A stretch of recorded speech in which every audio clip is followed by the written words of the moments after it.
நடிகர் ரஜினிகாந்த் இந்த வயதிலும் சோலோ ஹீரோவாக சூப்பர் ஸ்டாராக மாஸ்க் காட்டி நடித்து வருகிறார். தலைவர் 170 படத்திற்கு வேட்டையன் என டைட்டில் வைக்கப்பட்ட நிலையில் படம் வெறித்தனமாக உருவாகி வருகிறது.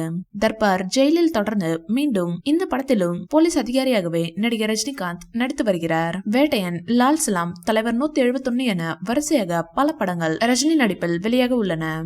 ஜெயிலர் படத்தில் மோகன்லால், சிவராஜ்குமார், ஜாக்கி ஷெராப், ரம்யா கிருஷ்ணன், தமன்னா, சுனில், விநாயகம், வசந்த் ரவி, யோகி பாபு என நட்சத்திர பட்டாளம் நடித்த நிலையில் அதேபோல் வேட்டையன் படத்திலும் அமிதாப் பச்சன், ஃபஹத் ஃபாசில், ராணா டகபதி, மஞ்சு வாரியர், ரித்திகா சிங் மற்றும் துஷாரா விஜயன் உள்ளிட்ட பலர் நடித்து வருகின்றனர். இந்த படத்திற்கு அனிருத் இசையமைத்து வருகிறார். விக்ரம் படத்தில் கமல்ஹாசனுடன் ஃபஹத் ஃபாசில் பக்கமான அமர் கதாபாத்திரத்தில் நடித்து அசத்திய நிலையில் இந்த ஆண்டு வடிவேலு மற்றும் உதயநிதி ஸ்டாலினுடன் இணைந்து மாமன்னன் படத்தின் ரத்னவேலு கதாபாத்திரத்திலும் நடித்து தெரிவிக்கவிட்டார். உடனடியாக வேட்டையன் படத்தில் ஃபஹத் ஃபாசிலுக்கு வாய்ப்பு கிடைத்தது. இந்த வீடியோ பிடிச்சிருந்தா லைக் பண்ணுங்க, ஷேர் பண்ணுங்க. மேலும் ரஜினி சார் பற்றிய தகவல்களுக்கு எங்க சேனலை சப்ஸ்கிரைப் பண்ணுங்க.